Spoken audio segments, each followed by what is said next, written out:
ஓம் அருட்பெரும் ஜோதி அருட்பெரும் ஜோதி தனிப்பெரும் கருணை அருட்பெரும் ஜோதி.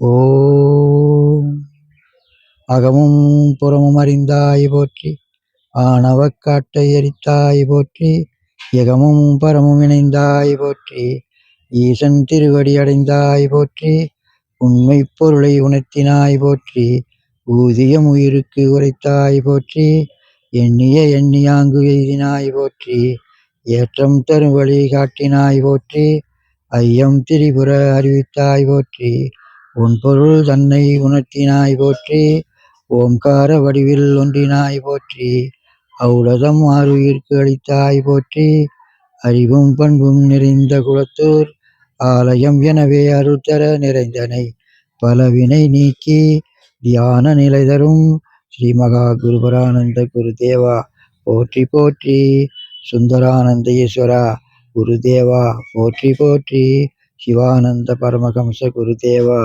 போற்றி போற்றி. ஓம் அருட்பெரும் ஜோதி அருட்பெரும் ஜோதி தனிப்பெரும் கருணை அருட்பெரும் ஜோதி.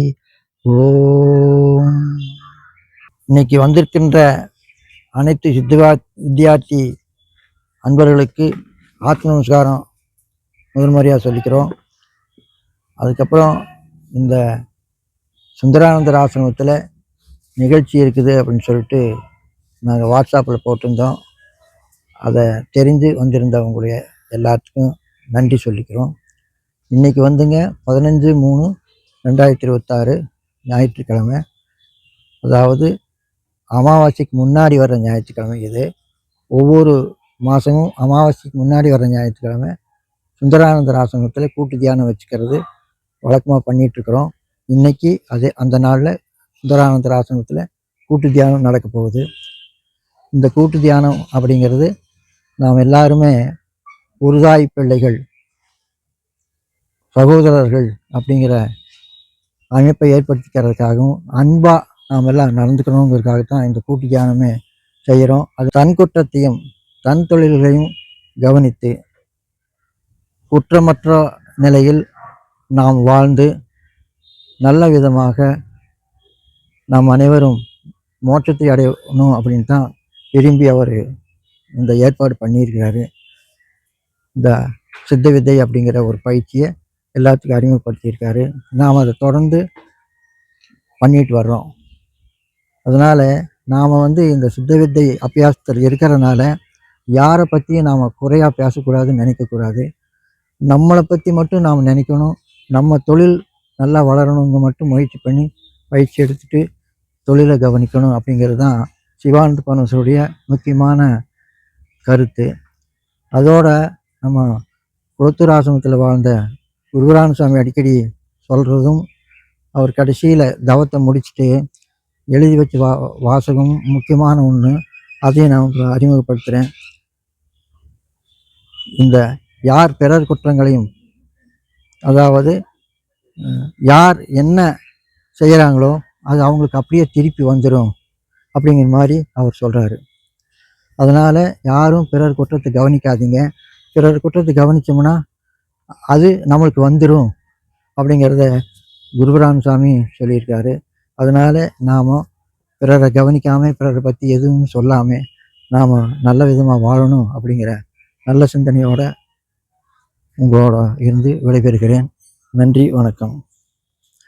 அடுத்தது நம்ம ஸ்ரீதர் ஐயா கோவைப்புதூர்லேருந்து வந்திருக்காரு. அவர் ஒரு ஸ்தாபனத்தை இயக்கிட்டுருக்காரு. அவர் சில கருத்துக்கள் உங்களோட பகிர்ந்துக்குவார். வாருங்கய்யா. எல்லாத்துக்கும் ஆத்ம நமஸ்காரங்க. நம்ம சகோதரர்கள் எல்லாருமே இந்த நிலைக்கு வர்றதுக்கு காரணமாக இருந்தால் நம்ம குடும்பமாக நாம் எடுத்த இந்த ஜீவன் நம்மளுக்கு ஏற்கனவே நமக்கு இது விதிக்கப்பட்டிருந்த விதியை நம்ம சரியான அளவுக்கு கிடைச்சிருக்கிறத ஏமாந்து கைவிட்டுறாமல் பார்த்துக்கிறதுக்கு முக்கியம், மெயின் அதுதான். ஆனால் நாம் செய்ய வேண்டியது என்னென்னா, வந்திருக்கிறது எதுக்காக உபதேசமுங்கிற ஒரு விஷயத்தை எதுக்காக வாங்கணுங்கிற அந்த ஒரு கோட்பாடு என்னங்கிறத தெரிஞ்சுட்டு அதை முதல்ல கடைப்பிடிச்சாவே போதும். ஐயா சொன்ன மாதிரி மற்றவங்களோட குறைகாண்கிறதோ மற்றவங்களை பற்றி குறை பேசுகிறத விட நமக்கு என்ன கொடுத்தா அவங்க அவங்க பாட்டுக்கு இருந்துட்டு போட்டு யார் தப்பு பண்ணுறாங்களோ தெரியல, அதை அவங்களே திருத்திக்கணும், நம்ம செய்ய வேண்டியதில்லை. ஆனால் நாம் வந்து உபதேசம் வாங்கும்போது என்ன காரணத்துக்காக நம்ம வந்தவங்க முதல்ல எல்லாம் என்ன தெரியுங்களா, எதுக்காக செய்கிறோமுங்க, எதுக்காக உபதேசம் வாங்கினோம்? மணியண்ணா சொல்லுங்கள், எதுக்காக உபதேசம் வாங்கணுமுங்க? வேறு யாராவது நீங்கள் சொல்லுங்கள் சார். அதாவது எல்லா கோட்பாடுகளும் ஒன்று தான். ஆனால் ஒரே ஒரு விஷயத்துக்கு மட்டும்தான் நாம் வந்து இந்த உபதேசம் வாங்குறதே வந்து, நான் எடுத்த இந்த பிறவியில் கடைசியாக வந்து மறுபிறவி எடுக்காமல் இருக்கிறதுக்கும் எனக்கு நல்ல ஜீவ சமாதி கிடைக்கணும். என்னுடைய ஆத்மா எனக்கு கொடுத்த கடவுள் வந்து கோடான கோடி பிறவிகள் எடுத்து கடைசியாக கிடைச்ச இந்த ஒரு பிறவியில், அபூர்வமான இந்த மனித பிறவியில் நான் பிறந்ததுக்கு எனக்கு கொடுத்தது கடவுள் கொடுத்த அனுகிரகப்படி என்னுடைய ஜீவனை வந்து எப்பவுமே நித்தியமாக இருக்கிற மாதிரி கொண்டு போய் நாம் வந்து ஜீவனை கொண்டு போய் உள்ளுக்குள்ளே அடக்கி மற்றவங்ககிட்ட இல்லாமல் நம்ம ஜீவனை நம்மளே ஏற்றி கொண்டு போய் சாவாத நிலை பெற வேண்டும்ங்கிறதுக்காகத்தான் இதுக்கு வர்றோம். வேறு எந்த ஆசையும் கிடையாது. வெள்ளையை எடுத்துருக்காங்க வராங்க போகிறாங்கிறவோ இல்லை மற்றவங்களை பற்றி பேசுறதுக்காகவோ நம்ம யாருமே வரல. வந்திருக்கிறதுக்கு காரணம் என்ன, நான் இதுக்கு வந்து இருக்கிறது என்னுடைய ஜீவ சமாதிக்காகத்தான். மற்றதெல்லாம் சும்மா, மற்றதெல்லாம் வந்து நம்ம இப்போ இருக்கலாம் சைட்லெல்லாம் பேசிட்டு. ஆனால் ஒரே ஒரு கோட்பாடு, ஜீவ சமாதிக்கு மட்டும்தான் நம்ம வந்திருக்கோம். அப்போ அதுக்கான வழியும் இந்த அபியாசத்தையும் நீங்கள் உங்கள் உளமாற நீங்கள் வந்து எந்த அளவுக்கு நீங்கள் சிரத்தை எடுத்து நாம் இந்த அபியாசத்தை செய்கிறோமோ அது வரைக்கும் பலன். எனவே வந்து அதுக்கு வழிகாட்டியாக இருக்கக்கூடிய இப்போ ஐயாவெல்லாம் வந்து அவங்கெல்லாம் எத்தனை வருடம் என்னென்ன புண்ணியமெல்லாம் பண்ணிட்டு இருப்பாங்க. சாமியவே நேராக பார்த்துருக்காங்க. கணபதி சாமி ஆசிரமத்தில் உட்காந்துக்கிட்டு சாமி வந்து அங்கே உட்காந்து பிரசங்கமெல்லாம் பண்ணியிருக்காரு. பல நாள் பிரசங்கம் பண்ணியிருக்காரு. கோயம்புத்தூரில் நிறைய இடத்துல வந்து அது மாதிரி பிரசங்கம் பண்ணியிருக்காரு. நம்மளை திருத்தறதுக்காக அவங்கெல்லாம் கஷ்டப்பட்டாங்க. நம்மளால் கஷ்டப்பட்டு யாரையும் திருத்த முடியாது. நம்மளை நாம் திருத்தது பெரிய பாடு. அதனால் இன்னொருத்தர் நம்ம திருத்துறவங்க விட நம்ம நடக்கிறத பார்த்து மற்றவங்க வந்து தெரிஞ்சுக்கணும், நம்மளை மாதிரி வரணுங்கிற ஆசையை கொண்டு வரணும். இன்னொன்று, நம்ம வந்த கோட்பாடு என்னவோ அந்த கோட்பாட்டை வந்து கடைப்பிடிக்கணும்னு கேட்டு உங்கள் எல்லாத்துக்கும் நல்லபடியாக ஜீவ சமாதி அடித்து எல்லோரும் பிரபா நிலை பெற வேண்டும், மரணமில்லா பெருவாழ்வுன்னு பெரிய இலக்கு அடையணும்னு கேட்டுக்கொண்டு சாமியிட்ட வேண்டிட்டு உங்களுக்கு ஆத்ம நமஸ்காரம் என்னோட வரையும் முடிச்சுக்கொள்ளுங்க. ஐயா ரொம்ப விளக்கமாக சொல்லியிருக்காரு, ரொம்ப விளக்கமாக சொல்லியிருக்காருங்க. நாம் வந்தது இனி பிறக்காமல் இருக்கணும், இருக்கும்போது ஆனந்தமாக வாழணும், எல்லாரையும் சந்தோஷப்படுத்தி வாழணும் அப்படிங்கிற கருத்தை ரொம்ப வலியுறுத்தி சொல்லியிருக்கிறாரு. முக்கியமாக சொன்னது நாம் சமாதி ஆகணும் அப்படின்ட்டு. அதுக்கு சுந்தரானந்தர் அப்படிங்கிற ஒரு சமாதி ஆன மாதிரி நாமளும் ஆகணும் அப்படிங்கிறதுக்காகத்தான் நாம் எல்லாருமே சுந்தரானந்தர் ஆசிரமத்துக்கு இன்றைக்கி வந்திருக்கிறோம். இப்போது சுருக்கமாக சொல்லிடுறேன். அந்த ஆன்மாக்கள் நமக்கு தேவைகளை பூர்த்தி பண்ணுறதுக்காகத்தான் ஜீவ ஐக்கியமாயிருக்காங்க. அதனால் அந்த ஜீவ ஐக்கியமானவங்க கிட்ட வந்து நாம் உட்கார்ந்து தியானம் பண்ணினாலும் சரி, நம்ம வேண்டுதலை வச்சாலும் சரி, அந்த இடத்துல நாம் எல்லாரும் ஒருங்கிணைப்போட பகிர்ந்து உணவு உண்ணினாலும் சரி, அந்த ஆத்மாவோட ஆற்றல் நம்மளுக்கு வரும். இதை அடிக்கடி நான் சொல்லிகிட்டு இருக்கிறது. ஏன்னா எல்லா ஜீவசமாதிகள் ஆனவங்க நமக்கு வேண்டியதை நிறைவேற்றி கொடுப்பாங்க. ஆனால் தொடர்ந்து நாம் அவங்கக்கிட்ட வரணும், கேட்கணும். வீட்டிலேருந்து கேட்டாவெல்லாம் வரும்னா கொஞ்சம் தாமதமாகும். அதனால் தொடர்ந்து வாங்க. அடுத்தது பாரதிபுரத்துலேருந்து வர்ற சொக்கலிங்கம் ஐயா ஒரு 2 வார்த்தை உங்களோட பகிர்ந்துக்குவார். அனைவருக்கும் ஆத்ம நமஸ்காரம். நான் வந்து என்னை பற்றி சின்னதாக எல்லாருக்கும் தெரிஞ்சிருக்கலாம். நான் கணபதி ஐயா சாமிக்கிட்ட நேரடியாக உபதேசம் வாங்கினேன் 2001. வாங்கிட்டு நான் அப்படியே விட்டுட்டேன். ஆனாலும் அந்த வாசி நம்மளை விடலை. அதுக்கப்புறம் பார்த்தீங்கன்னா குருபலாந்தர் ஆசிரமத்துக்கு இப்போ சமீப காலமாக எனக்கு இருக்கிறதே தெரியாமல் போச்சு. கொஞ்ச காலத்துக்கு முன்னாடி தான் தெரிஞ்சுது, ஒரு 5-6 மாதத்துக்கு முன்னாடி. அங்கே வந்த பிறகுதான் எல்லா இடத்துக்கும் போகிறதுக்கான வாய்ப்பு கிடச்சிது. உடையம்பாளையத்துக்கு வருவேன், போவேன், வேறு இருக்க இடமே எனக்கு தெரியாது. அதுக்கப்புறம் பார்த்தீங்கன்னா நான் வந்துட்டு இங்கே இருக்கிற கிட்டத்தட்ட எல்லா அம்மணி அம்மாள், அப்புறம் இங்கே, அப்புறம் வெள்ளலூர் ஆசிரமம், அந்த சமாதி கூட இப்போ ரீசெண்டாக பார்க்கறதுக்கு தான் வாய்ப்பு கிடைச்சிது. அதுக்கு முன்னாடி கூட அதெல்லாம் கூட பார்த்ததில்ல. இத்தனை வருஷமாக ஏன் பார்க்காம விட்டேன்னா, என்னுடைய வேலை இப்போ எல்லாருக்கும் இருக்குது, வேலைகள் இருக்கும். அதனால அப்படியே முடியாமல் போயிடுச்சு. அதுக்கப்புறம் நான் ரொம்ப நாளாக நினச்சிட்டு இருந்தேன், சாமி சிவானந்த பரமேஸ்வரர் ஆசிரமத்துக்கு கூட போக முடியலையே அப்படின்னு நினச்சிட்டு இருந்தேன். அதுக்கான வாய்ப்பு ஐயா மூலமாக தான் நமக்கு அது கிடைச்சிது. அதாவது நம்ம எண்ணங்கள் வந்து நான் சுருக்கமாக சொல்ல வரேன், பலதரப்பட்ட இருக்கலாம், வேறாக இருக்கலாம். ஆனால் ஒரே எய்மாக வந்து நம்ம வாசியை பிடிச்சிட்டோம்னா, நாம் விலகுனாலும் அது நம்மளை விடாது அப்படிங்கிறத நான் தெரிஞ்சுக்கிட்டேன். ஏன்னா 2001 நான் வாங்கின எனக்கு, நான் வெவ்வேறு வேலைகள் இதெல்லாம் நிறையா இருந்தது, அதெல்லாம் செஞ்சுட்டு வாசி செய்ய முடியாமலே போயிருக்கேன். ஆனால் தூங்குறப்போ உட்காந்துருக்க பார்த்தா வாசி மேலே தானாக வரும். என்னடா இது இப்படி இருக்குது, நம்ம எந்தெந்த இதுக்கெல்லாம் போயிருக்கிறோமே, ஆனால் இப்படி ஒரு விஷயம் அருமையான விஷயமா இருக்குதே அப்படின்ட்டு அதை நான் திரும்ப திரும்ப அதை பிடிக்க ஆரம்பித்தேன். உண்மையாக சொல்கிறேன், சுந்தரானந்தர் சமாதியும் நல்ல நிலைக்கு கடவுள் நம்மளை கொடுத்துருக்கிறார், எல்லாருக்குமே கொடுத்துருக்காரு. நீங்கள் எல்லாம் என்னோடய மேம்பட்டு நல்லா பண்ணியிருக்கிறீங்க, நல்லா பண்ணிகிட்டு இருக்கிறீங்க. இது கூட சேர்றதுக்கான வாய்ப்பு இப்போ எனக்கு கிடைச்சிருக்கு. குருபானந்தர் ஆசிரமம் வந்த பிறகு தான் நான் இவ்வளோ இடத்துக்கும் வந்திருக்கிறேன். அதை திரும்பவும் பெருமையோடய சொல்லிக்கிறேன். எல்லா இடத்துக்கும் நம்ம போக முடியல, ஆனால் எப்படியோ சாமி அதுக்கப்புறம் டக் டக் டக்னு சேலத்துக்கு கூட இப்போ கிட்டத்தட்ட எல்லா இடத்துக்கும் போகிறதுக்கான வாய்ப்பு எல்லாமே கிடைச்சி நல்ல நிலைக்கு நம்ம வர்றோம். ஐயா சொன்னது தான் ரொம்ப முக்கியம். நம்ம எதுக்கு வந்தோம், நம்மளுடைய நோக்கம் என்ன? அந்த சமாதியை பார்த்து நான் ஆச்சரியமாக போயிட்டேன். முகம் அவ்வளோ தெளிவாக அப்படியே இருக்குது. இது மாதிரி நம்ம எல்லாம் என்ன பண்ண படுக்க வச்சாரோம், இல்லாட்டி எரிச்சு விடுறோம். இந்த காலத்தில் இந்த உடம்பை வந்துட்டு எவ்வளோ முக்கியமான இந்த வேல்யூபிளான உடம்பை வந்து நம்ம எரிச்சிட்றாங்க. இல்லாட்டி வள்ளலாரே என்ன சொல்லியிருக்கிறாருன்னு எரிக்கக்கூடாதுன்னு சொல்லியிருக்கிறாரு. எரிக்கிறது நம்மளுடைய வழக்கம் இல்லை, வடக்கேருந்து வந்தவனுக்கு தான் எரிக்கிற பழக்கம். ஏன்னா அவனுக்கு இடம் கிடையாது, நமக்கு இடம் இருந்துச்சு, அதனால் புதைக்கிறது தான் நம்மளுடைய பழக்கம். அதுலேயும் புதைக்கிறதுலேயும் கூட சிவானந்தர் பரமேஸ்வரர் நமக்கு எப்படி சொல்லி கொடுத்துருக்கிறார், அதை பார்த்து ஆச்சரியப்பட்டு அந்த ஃபோட்டோவே எடுத்து வச்சுட்டேன். நம்ம எல்லாருக்கும் அதை மாதிரியான ஆத்ம சமாதி, நமக்கு ஜீவ சமாதி கிடைக்கணும்னு எல்லாருக்கும் வேண்டி விடைபெறுகிறேன். நன்றி, வணக்கம், ஆத்ம நமஸ்காரம். சொக்கலிங்கம் ஐயா ரொம்ப அற்புதமாக பேசியிருக்காரு. நீ தொடர்ந்து நம்மளோட பயணம் பண்ணுவார். ஏன்னா குளத்தூர் ஆசிரமத்துக்கு வந்து முன்னாடி தான் பல ஆசிரமங்களை பார்க்க வேண்டியது சந்தர்ப்பமாச்சுன்னு செட்டு ரொம்ப தெளிவாக சொல்லியிருக்காரு. அது ஒரு விதத்தில் உண்மை தான். நம்ம 4 ஆசிரமத்துக்கு வந்து போயிட்டு அங்கே போய் கூட்டு தியானம் பண்ணிட்டு வந்துட்டுருக்குறோம். அதனால் அவரும் கூட வர்றதுனால தெரிஞ்சுக்கிட்டாரு, இன்னும் பல விஷயங்களை தெரிஞ்சுக்கிட்டாரு. அவருக்கு ஒரு நன்றி சொல்லிடலாம். அடுத்தது அம்மா வாங்க, வாங்க ஒரு வார்த்தை பேசுங்கம்மா, சும்மா 2 வார்த்தை பேசுங்க, வாங்க.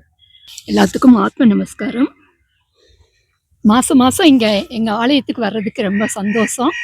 மீண்டும் வந்துட்டு இருக்கிறதுக்கு நன்றி தெரிவிச்சுக்கிறேன். தேங்க்யூ. தொடர்ந்து வர வேணும் அப்படின்னு சொல்லிட்டு அவர் உங்களுக்கு கேட்டிருக்காரு, அதுக்கு நன்றியும் சொல்லியிருக்காரு. அடுத்தது தனபால் ஐயா ஒரு 2 வார்த்தை உங்களோட பகிர்ந்துக்குவார். நம்மோட இணைஞ்சு செயல்படுறவர், ரொம்ப நல்ல ஆத்மா. அவர் காலப்பட்டி பகுதியிலேருந்து வர்றாரு. அடிக்கடி நம்ம குருபானந்த சாமி ஆசிரமத்துக்கு வருவார். தொடர்ந்து நம்மளோட போகக்கூடிய இடங்களுக்கெல்லாம் பயணம் பண்ணுறாரு. அவர் 2 வார்த்தை உங்களோட பகிர்ந்துக்குவார். எல்லாத்துக்கும் ஆத்ம நமஸ்காரங்க.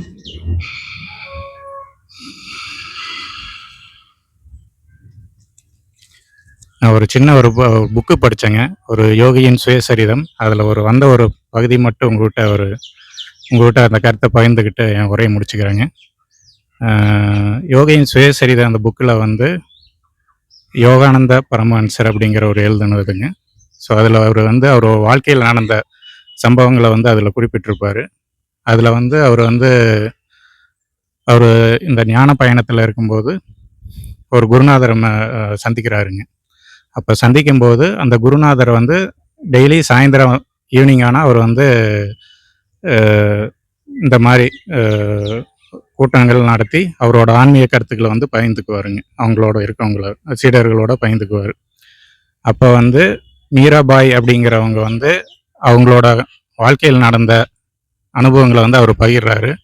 அவங்க மீராபாய் அப்படிங்கிறவங்க வந்து போய் அவங்க ஒரு பெரிய மகாராணிங்க. அவங்க அதெல்லாம் விட்டுட்டு, இல்லை நான் இந்த ஆன்மீகத்துக்குள்ளே போகணும், தன்னை உணரணும் அப்படிங்கிறதுக்காக அவங்க வந்து அந்த ஆன்மீக தேடல் இருக்கையில் அங்கே ஒரு குருநாதர் இருக்கார். அப்போ அவங்கள போய் மீட் பண்ண போகிறாரு. அப்போ வந்து நான் வந்து இந்த ஆன்மீகத்துக்குள்ளே வரணும் அப்படின்னு சொல்லையில் அங்கே அங்கே அந்த குருநாதரை மீட் பண்ண போகையில் அங்கே இருந்த சீடர்கள்லாம் தடுத்து நிறுத்திடுறாங்க. ஏன்னு நினச்சா இங்கே வந்து ஆண்களுக்கு மட்டும்தான் இடம் உண்டு, பெண்களுக்கு இடம் இல்லை அப்படின்னு சொல்கிறாங்க. அப்போ அந்த மீராபாய் அப்படிங்கிறவங்க ஒரு சபதம் எடுக்கிறாங்க. இந்த இந்த உலகத்தை பொறுத்தவரையிலும் இறைவன் மட்டும்தான் ஆண்மகன், மற்றவங்க எல்லாம் அப்படி பார்க்கல, நீங்களும் பெண் தான் அப்படின்னு சொல்லிட்டு, நான் உங்கள் குருகிட்ட போய் சொல்லுங்கள், உங்கள் குருவினை மிஞ்சினவராக வருவேன் அப்படின்னு சொல்லிட்டு போயிடுறாங்க. அதே மாதிரி பிற்காலத்தில் அவங்க கடும் தவம் பண்ணி அப்போ வந்து அவங்க அந்த எந்த குருநாதரை வேண்டான்னு சொன்னாங்களோ அவரே வந்து அந்த அம்மாட்ட வந்து தீட்சை வாங்கி ஒரு நல்ல நிலை அடையிறதுக்கு இது பண்ணுறாங்க. ஸோ இந்த கருத்தை வந்து அந்த குருநாதர் பகிர்ந்துட்டு இருக்கையில் அப்போ வந்து அவர் அங்கே இருந்த கூட்டத்தில் இருந்தவங்க வந்து, ஸோ நீங்கள் இங்கே எல்லாமே இந்த ஆசிரமத்துக்கு வந்து உங்களால் முடிஞ்ச தானத்தை கொடுக்குறீங்க, இதுக்கு எல்லாத்துக்கும் நன்றி, நீங்களும் ஒரு ஞானி தான் அப்படிங்கிற மாதிரி அவர் சொல்கிறாங்க. நீங்களும் எல்லாம் திறந்து தான் வர்றீங்க அப்படின்னு சொல்கிறீங்க, நீங்களும் ஒரு ஞானி தான் அப்படின்னு சொல்லையில் அப்போ வந்து அந்த கூட்டத்தில் இருந்து வந்து எந்திரிச்சு ஒரு கேட்குறாரு, சாமி அப்படியெல்லாம் சொல்ல முடியாது, நீங்கள் எல்லாமே திறந்துட்டு வர்றீங்க, உங்களை கம்பேர் பண்ணையில் நாங்கள் வந்து ஒரு துறவி கிடையாது, ஞானி கிடையாது அப்படின்னு கூட்டத்தில் இருக்கிறவர் சொல்கிறாரு.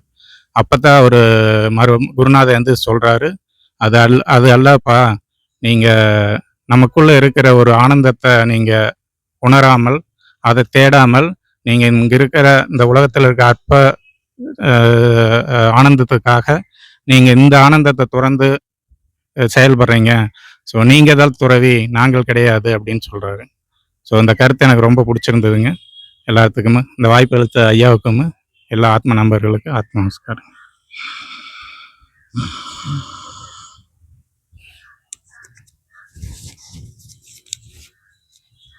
நல்ல கருத்தை சொல்லியிருக்காரு.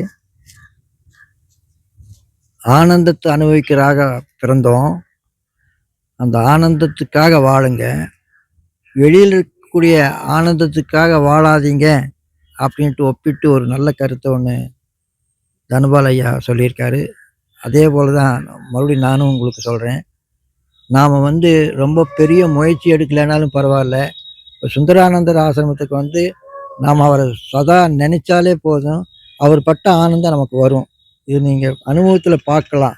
அதுக்காகத்தான் ஒவ்வொரு மகான்களுடைய பீடத்துலேயும் நாம் வந்து இந்த கூட்டு தியானம் வைக்கிறோம். பாருங்க, கோவைப்புதூர் போகிறோம், அவரும் ஒரு ஐயா சாமி, ரொம்ப அற்புதமாக சமாதியானவர். பாரு, அந்த இடத்துக்கு போகும்போது பாரு, அம்மா நீங்கள் ஏதோ ஒரு கருத்து சொன்னீங்க, இருமல் வரக்கூடாதுன்னு தியானம் பண்ணேன், அதனால் வரல, அது வந்து ஒரு வார்த்தை சொல்லிடுங்களே, வாங்களேன் வாங்க, பரவாயில்ல வாங்க. சாந்திங்கிறவங்க வந்து நம்ம அந்த ஐயாவு ஆசிரமத்தில் போய் அவருக்கு இருமல் தொடர்ந்து வந்துட்டு இருந்தது. ஆனால் உள்ளே போய் உட்காரும்போது எனக்கு இருமலே வரக்கூடாதுன்னு ஒரு ஒரு தியானம் வச்சுட்டு உட்காந்தாங்க. தியானம் முடியிற வரைக்கும் அவங்களுக்கு இருமலே வரல, அதை வெளியே வந்து தான் இருமல் வந்தது அப்படின்னு சொன்னாங்க. அதை அவங்க சொல்லுவாங்க பாருங்களேன். ஆத்ம சகோதர சகோதரிகளுக்கு ஆத்ம நமஸ்காரம். என்னோட உடல்நல சரியில்லாத காரணத்தினால 2 வாரம் என்னால் தியானத்துக்கு வர முடியல. இது இப்படி 2 வாரம் தவறி போச்சுங்கும்போது வீட்டில் இருக்கிறதுக்கு என்னால் இருக்க முடியல. சரி, என்ன ஆயிட்டாலும் சரி, நம்ம இன்னைக்கு அங்கே போகணும் அப்படிங்கிற ஒரே குறிக்கோளில் கோவைப்புதூர் ஐயாசாமி தியான மண்டபத்துக்கு போனேங்க. அங்கே போகும்போது சரியான இருமல், வெளியே உட்கார்ந்துருக்கும் போது இருமல் வந்துட்டு இருந்தது, காரில் போகும்போதும் இருமல் வந்துச்சு. ஆனால் உள்ளே போய் உட்காரும்போதும் நான் போனதும் சமாதிக்கு போய் கும்பிட்டேன்.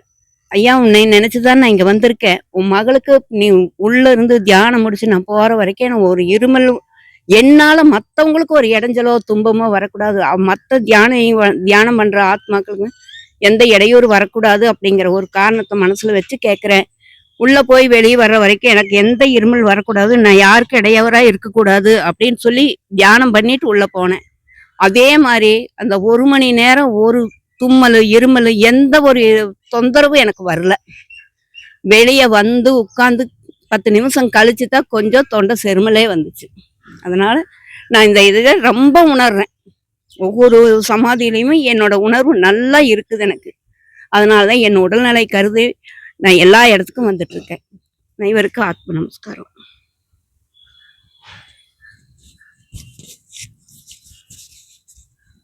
சாந்தி அம்மா 2 வார்த்தை பேசுனாங்க பாருங்க. சித்தர்கள் பீடத்துக்கு போய் பிரார்த்தனை பண்ணா தொந்தரவுகள் நீங்கும் அப்படிங்கிறது சாட்சியா பேசியிருக்காரு பாருங்களேன். அதே போலதான் இந்த சுந்தரானந்தர் ஆசிரமத்துக்கு வந்திருக்கிறோம், நமக்கு நல்லது நடக்கும் அப்படிங்கிற உறுதியான கருத்தை நான் உங்களுக்கு சொல்றேன். நிறைவுபடுத்துறது எப்பவுமே நம்ம என்னமா பேசுறீங்களா சரண், அதாவது எப்பவுமே முடிவுரையும் நன்றியும் சரணுக்கு உரியது. எவ்வளவு நேரம் நாங்க பேசினாலும் சரி, யார் பேசினாலும் சரி, முடிவுரை சரணை சார்ந்தது. ஏன்னா அவர் ரொம்ப முயற்சி பண்ணி இயக்கிட்டு வர்றாரு நம்மளோட இணைஞ்சு. அதனால முடிவான உரையும், அதாவது நாம இந்த வயசுல வந்து நாம எடுத்திருக்கக்கூடிய இந்த பணியை விட இந்த இளமையான கல்யாணமாகாது இன்னும் ஒரு பிரம்மச்சாரியாக இருக்கக்கூடிய ஒரு பையன் வந்து இந்த அளவுக்கு தீவிரமா இந்த இதுல வந்து பாடுபடுறாருன்னா அவருக்கு இன்னும் நிறைய ஆண்டுகள் கொடுக்கணும், நிறைய விஷயங்களை வந்து எல்லாத்துக்கும் கற்றுக் கொடுக்கணும். அவர் மாதிரி நிறைய பேர் இந்த மாதிரி இளைஞர்கள் உள்ள வரணும்.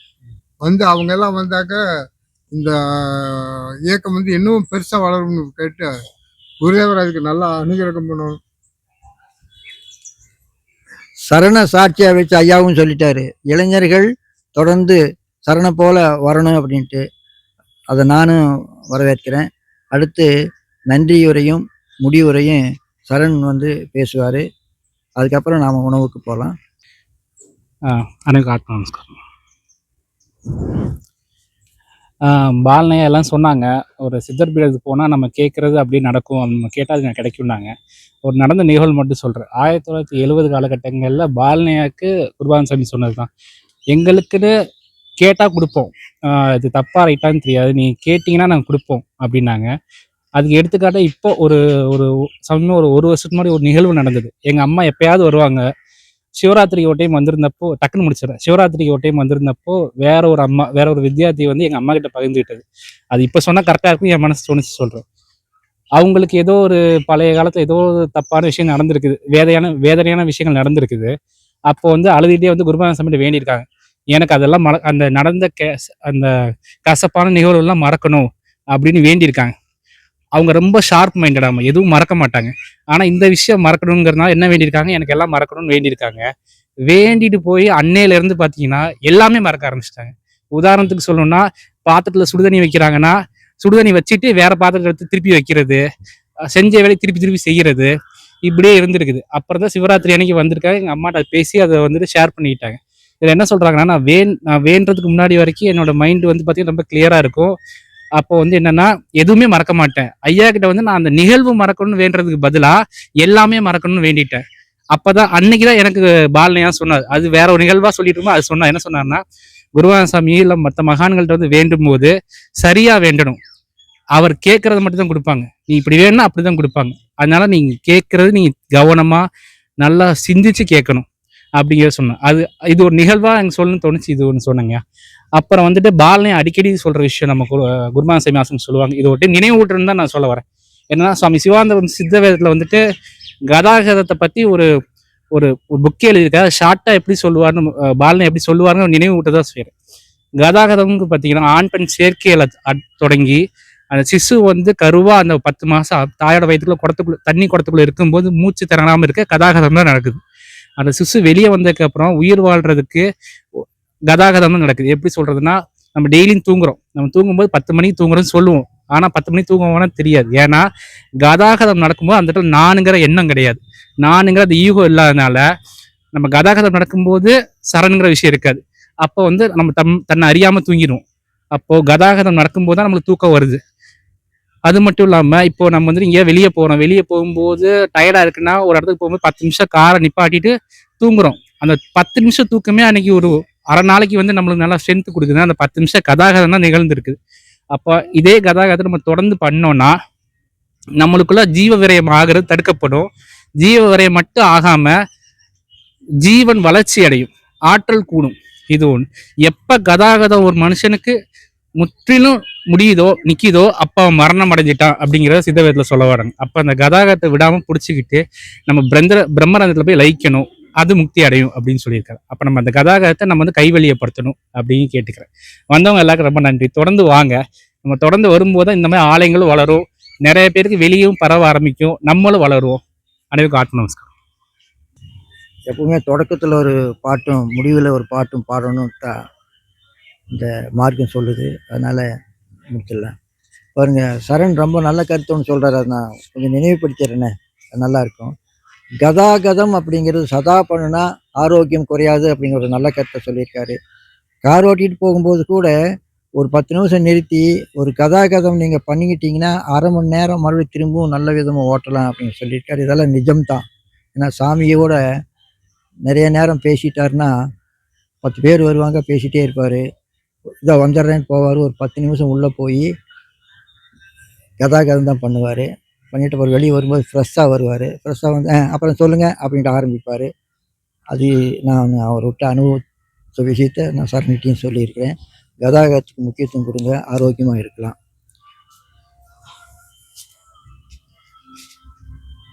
ஒருமையுடன் எனது திருமலரடி நினைக்கின்ற உத்தமர்தம் உறவு வேண்டும். உள்ளொன்று வைத்து புறமொன்று பேசுவார், உறவு கலவாமை வேண்டும். பெருமை பெரும் எனது புகழ் பேச வேண்டும், பொய்மை பேசாதிருக்க வேண்டும். மதி வேண்டும், நின் கருணை நிதி வேண்டும், நோயற்ற வாழ்வில் நான் வாழவே வேண்டும். தர்மமிகு கந்த கோட்டத்துள் வளர் தலமோங்கு கந்தவேடே, சண்முகத்துயமணி உன்முக தெய்வமணி சண்முக தெய்வமணியே. ஓம் அருட்பெரும் ஜோதி அருட்பெரும் ஜோதி தனிப்பெரும் கருணை அருட்பெரும் ஜோதி. ஓம்